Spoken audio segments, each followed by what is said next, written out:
Have you ever wanted something so badly even though you knew it was wrong? Have you ever looked into someone's eyes and felt your entire world shift? Even when it wasn't supposed to. What I did next shattered everything I knew and I can't take it back. But I can tell you the truth. Stay until the end because the decisions I made didn't just change my life. They changed everyone around me. My name is Julia. I'm 44. A wife, a mother, a woman many would call dependable. But even the most dependable people can reach a breaking point. Sometimes, we don't know what we're truly capable of until temptation knocks, and we open the door. This is my story. It's not one I'm proud of, but it's real. And it's time I shared it. The comfort of routine life with Paul had grown familiar, comfortable, predictable. We had been married for 17 years. Our son Ethan had just started college. The house was quieter now. We went through the motions.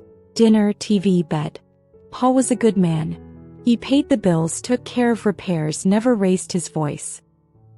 But somewhere along the way we stopped really seeing each other. The kisses turned to pecks.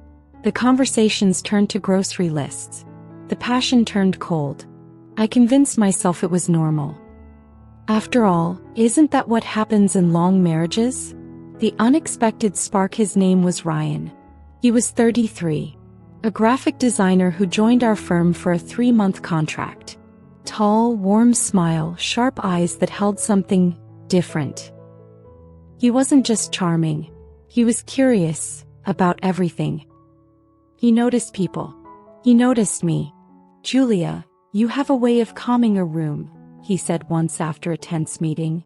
I blushed. It had been years since anyone complimented me. I should have brushed it off. But I didn't. Coffee and conversations. We started getting coffee together.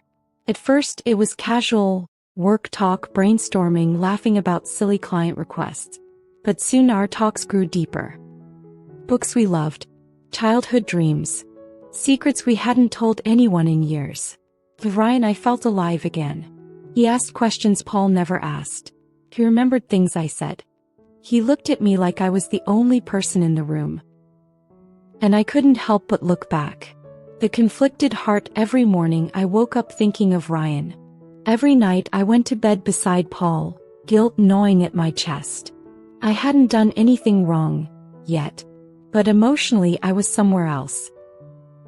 Ryan never crossed a line. Never touched me inappropriately. But his presence alone made me question everything. Was I falling for him? Or was I just lonely? The first touch. It was raining that day.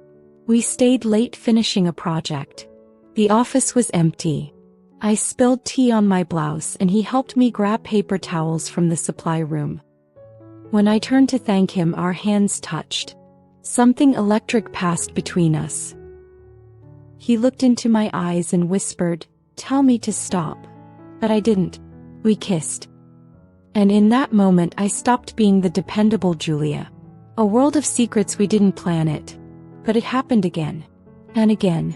Hotel rooms. Lunchtime escapes. Late night texts. For Ryan I felt young again. Desired. Understood. But with every touch the guilt deepened. I avoided Paul. Snapped at him for no reason. Lied about work hours. I hated who I was becoming. But I couldn't stop. The breaking point. Ryan told me he loved me. That he wanted more. The future. "Leave him," he said. "Be with me." And for a second I considered it. But when I came home and saw Paul folding my favorite sweater, humming the song we danced to at our wedding, I broke. How could I destroy someone who had given me everything? The confession. I told Paul everything. Not just the affair, but the years of feeling unseen. The loneliness. The pain I'd bottled up. He didn't scream. Didn't cry. He just stood there, devastated. He asked one question. Was he worth it? I didn't know how to answer. After the storm, Paul moved out. Ethan found out and stopped talking to me. My friends took sides. My mother cried on the phone, begging me to fix it. Ryan wanted to start a new life together. But now that the fantasy had turned real, I hesitated.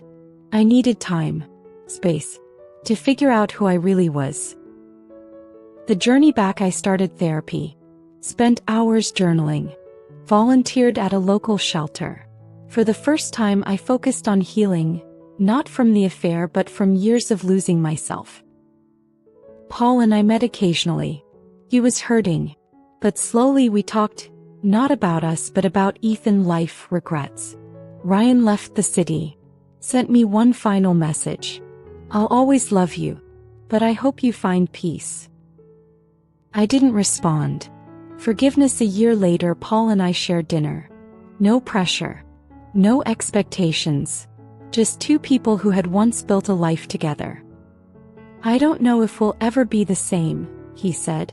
Me neither, I replied, but I'm learning who I am again. He nodded, and for the first time in a long time we smiled. A glimpse of hope. Paul and I started rebuilding, not as husband and wife but as co-parents and maybe even future friends. We took walks, had coffee, shared memories without bitterness. Ethan began responding to my messages. First a cold, okay, then a hesitant thanks mom. Then one day he called. He said, I'm still mad but I miss you.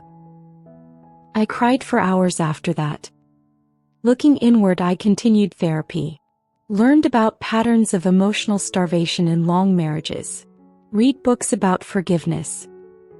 I joined a book club, started painting again. Every step reminded me that I was still alive, and that life wasn't over. Paul and I didn't remarry. We didn't have to. What we had now was something new, honest, open, free of illusions. Ryan became a chapter one wouldn't erase but also wouldn't repeat. If this story resonated with you, share your thoughts in the comments. Infidelity doesn't always come from lust. It often begins with silence, disconnection, and the hunger to feel alive again. What would you have done in Julia's shoes? Like this video if you believe people can grow through mistakes. Subscribe to Veiled Desires for more real, raw, and reflective stories that explore the complexity of love, loyalty, and human weakness. Because sometimes the worst choices teach us the most powerful lessons.